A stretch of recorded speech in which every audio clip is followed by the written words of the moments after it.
SWOT is the Surface Water and Ocean Topography Satellite. It's an international satellite that's going to give us this complete view of the surface water here on Earth, what's happening in the lakes, reservoirs, rivers, and also in the ocean.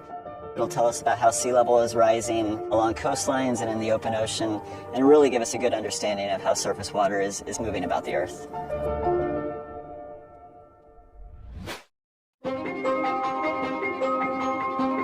Our goal is to provide data, forecasts, watches, and warnings at some key locations like the Willamette River in Portland, which is a major U.S. city that historically has seen some catastrophic floods. The better quality of the data that we have that feeds into our models, the better the forecasts are going to be, the more time that people will have to protect themselves and their property and ultimately our communities.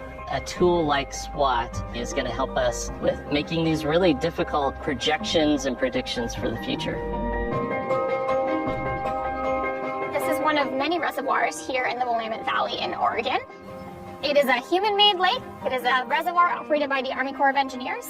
The water managers here, they use weather prediction, they use hydrologic models, and the hope is that data like SWOT might be incorporated into those predictions to help them better understand this water body's filling and we don't want to overtop the dams, might want to start letting water out really quickly.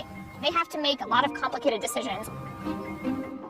When you get a big storm event, we want to keep the community safe in the best way that we can. So how do we best manage operation of these reservoirs in terms of putting water out downstream to prevent flooding at a larger scale? In lots of states, there are, hundreds, thousands of reservoirs, and many of those reservoirs don't have automated gauging available. And so these agencies have to kind of estimate how much water is in them and how that's changing. And with SWOT, they can just monitor that directly from space. For us in Alaska, we have many, many rivers, and only a few of them are measured, or as we say, gauged.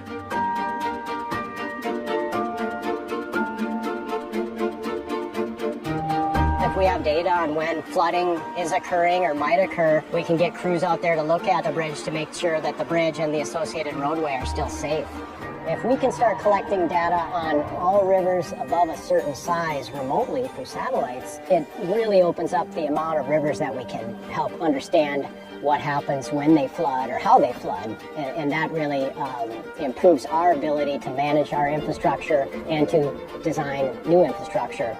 That is where SWOT will really make a big difference. One of the partners we're working with is the Department of Defense, and they're trying to fill gaps in the data that they have along the coastlines.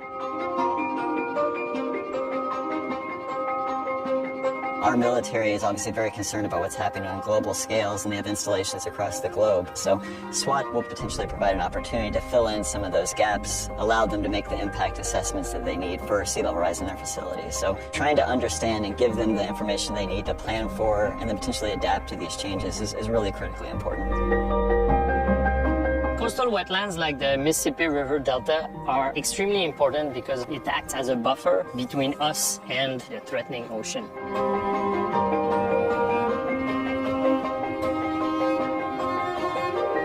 With SWOT, because of its high spatial resolution, we'll be able to resolve water surface elevation right at the coast. So this is quite important because as sea level rises, the ocean will migrate into the land, bringing more salt into the land. So it threatens the infrastructure, the biodiversity in the wetlands along the coast. Hopefully, the types of models that we're producing can support how they decide to manage the river delta.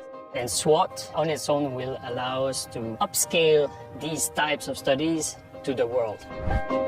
I'm really excited about the new information we'll get from SWOT and how we can start to couple it to some of the needs that we see, both at the coastal interface and also on land. I think we can potentially see some immediate impact when SWOT's launched in these communities.